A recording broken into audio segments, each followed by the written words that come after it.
章鱼哥，我今天40收5个6星哦。没想到有一天我也会成为狗托。我才不会相信什么狗托呢！我要消除这一段不愉快的记忆。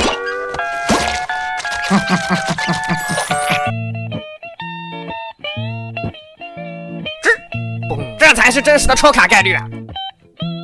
其实这一次的大叔角色鬃毛沙莉争论挺大的，大白话概括的话是属于哪种呢？如果你是刚入坑的萌新或者6星角色很少的话，你抽一个大叔，那他就是一个能打能辅的强力角色。可如果你的阵容比较丰富，主 C 有梅兰妮、百夫长这种，辅助也有柏林以东和皮克勒斯这种，那大叔的地位就有点不上不下了。不管怎么样，先祝各位看到这个视频的小伙伴下一次10连必双黄哈！视频接下来我会说出一些我个人的见解，希望对你们有帮助，别忘了点赞加关注，咱们直接上车。是的，你没有看错，从出场姿势就能看出来，性感又迷人，将会是鬃毛沙莉的标签。七彩羊头头上挂，牛鬼蛇神都不怕。人物建模我不做评价，毕竟每个人审美不同。但是在鬃毛沙莉有自身被动的时候呢，他头上的羊头会发出七彩炫光，即便你不看角色状态栏，你看到大叔的头亮了，你就知道哦，他有被动，这是好事儿。我希望1999以后的角色在局内建模都有这样子的表现力。然后给大家讲讲这个鬃毛沙莉玩起来最大的亮点在哪。首先，我这是0速的大叔哈，我在第2回合释放了一次大招，那么到了第3回合我又有一个大招，而且触发条件很简单，0塑造的大叔最大的亮点就是可以2轮大招连发，再加上他的大招对单对群伤害都不俗，所以初步总结下来呢，大叔的优势有哪些？他作为一个辅助的存在，在短时间内的爆发甚至媲美一些主力输出，达到了1速的大叔呢更是了不得，可以大招3连发，刚放完大招又来一个大招，再放一个大招呢，完事了他还来一个大招，3回合3个大就为你青春爆炸。我想哪怕倍率再低，3回合3个大招打出去的伤害也不俗了吧？你说的对，但这是重返未来1999 1.3版本全新的6星角色鬃毛沙莉，生2股2秀杀气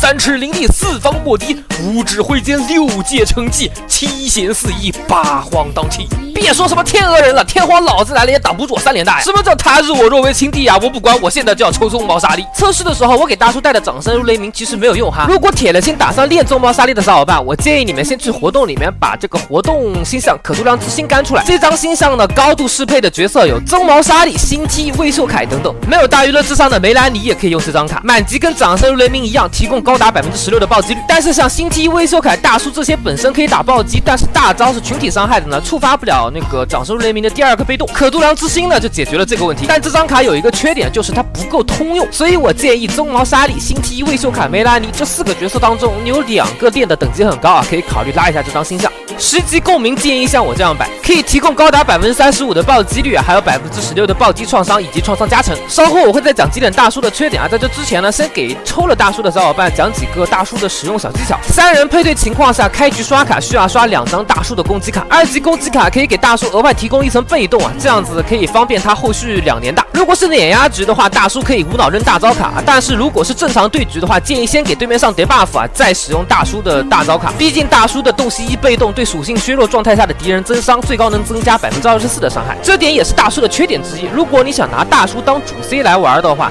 在实战中他有的时候 buff 卡会卡手。如果你还没有抽大叔，我不知道我这一句卡手的意思在哪，我就直接说吧，这个大叔在实战中会出现进退两难的选择，就是有些卡你放也不是，不放也不是，这点在我看来其实挺致命的，因为整个战斗流程呢玩起来就没有那么顺滑了。还有吧，就是低塑造的鬃毛沙莉当主 C 的话，它有一个缺点啊，就是3秒争男人，爽的时候嘛很爽，可以在连续2回合打出2个大招，但是打完大招呢会进入一段时间比较长的疲软期，疲软期的大叔呢打不了什么输出，队伍里面又没有其他可以提供输出的角色的话，这样的配对是非常不健康的。考虑起各种因素的话，大叔当主 C 收益实在是不高，尤其是2塑造以下的大叔，所以现在缺兽系主 C 的小伙伴，我就不建议大家去抽这个鬃毛沙莉了。对于已经抽了或者想抽的小伙伴呢，可能很多人觉得这个1速对大叔很重要，而实战下来呢，1速对大叔的提升并没有特别的明显，真要追塑造的话，起码也得追2速往上。可是既然都追2速了，不追5速呢，又感觉亏，所以啊，我给大家的建议只有2个，你要么0速，要么就满速。而且呢，大叔当主 C 玩主要体验的是不一样的爽感，它跟梅兰妮的无限续航大招不一样，梅兰妮的长线作战很稳定，而大叔呢短时间爆发还是很可观的。如果你的账号练度很够啊，是个老玩家来想体验不同的快感呢，可以考虑拿大叔去打主 C。如果是账号练度不够，急切的需要一个大 C 改变自己的输出现状的，就就不太建议抽鬃毛沙粒了。然后这是我比较头疼的一个问题，也是大家最近争论最厉害的柏林以东和大叔。纯从辅助角度来看的话，大叔的1级 buff 卡给的比柏林以东要少5%，但优点是它同样通用于精神队伍，但是柏林以东不行。说实话，柏林以东作为一个5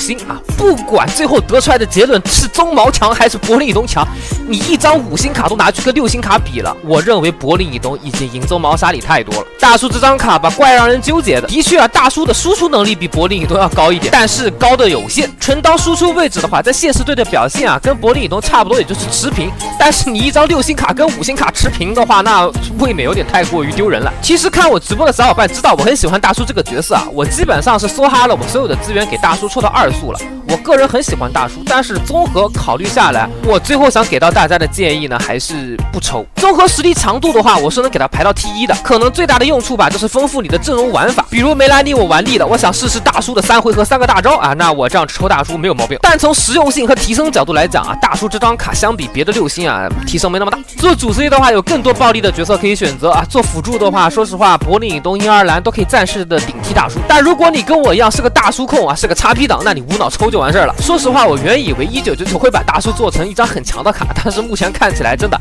我还是低估了1999这个策划组平衡角色的能力啊。刚公测的时候，我说1999是一个厨力至上的游戏啊，可以随着XP养卡，很自由啊。那时候可能大家觉得我有点尬吹，那么现在都这么多版本过去了，我发现这些角色真的没有越出越强。那现在基本上可以断定了哈，这个游戏大家可以XP佛系养卡。视频结尾先做个小预告吧。首先啊，这个新活动的剧情我看情况可能会出一个剧情解说，还有就是这一次版本更新优化了反击的概念，很多小伙伴跟我说，这个巴别塔是不是加强了？这2天有空的话，我还会再测试一下巴别塔的这个强度改动。那么感兴趣的话，不妨给我点个关注吧。咱们这期就先到这，下期再见，巴不聊。